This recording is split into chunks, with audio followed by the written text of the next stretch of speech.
One thing that I have noticed in Filipino movies as compared to westernized movies is the concept of overacting, of being very overly expressive.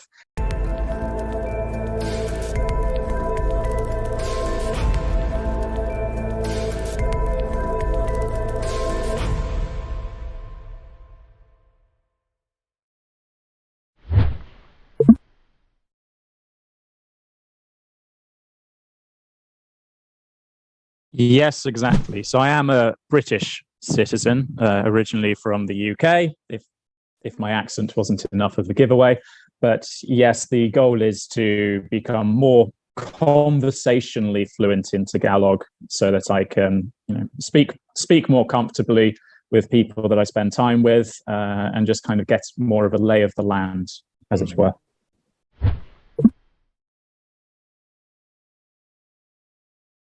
One thing that I have noticed in Filipino movies as compared to westernized movies is the concept of overacting, of being very overly expressive.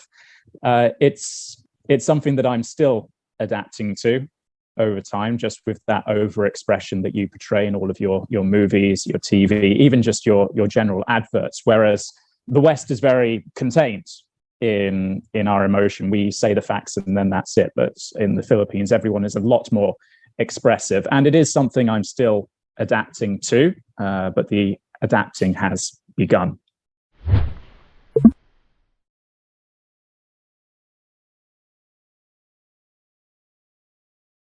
With my character, Adolf, he is somewhat of the outcast trying desperately to fit in, but also as things progress, feeling more and more so alienated, which I think is kind of a testament to, as myself being a foreigner in the Philippines, sometimes I can feel like I am ostracized from the rest of everyone else. So I think if that portrayal comes across well enough to the audience, then I think that should be something to be interested in viewing and understanding.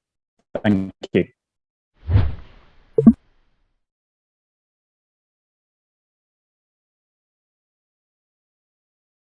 I think my answer to your question would be that when I'm acting, I don't. I become my character. Hence, that is the way of method acting, which is you become your character for as long as you can, and then as soon as they yell cut, you have to break away from it as best you can. Sometimes it works very well. Sometimes with high emotional scenes, it's very hard to break away from that. And there were a couple of scenes where it was hard to break away from that emotional connection to your character.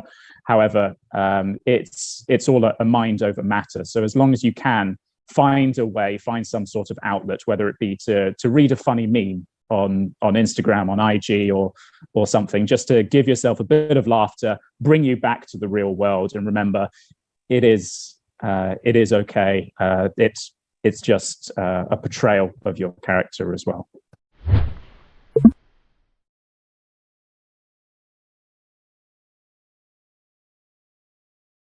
My most shocking scene, as I mentioned earlier, separating between the acting and the real life is difficult. And there's one particular scene where I'm not naturally a very angry person, but I had to really flare up in anger during one of my scenes, and that was difficult for me to do, just because it's not naturally how I am, and because I went all the way into that scene, it was very hard to come back afterwards. And I remember that I was shaking for a long time afterwards, and asking my co-actors if they were okay, because I had been screaming at them, and even just thinking about it now starts me shaking again. So that was definitely my most difficult scene that I thought at first I wouldn't be able to do.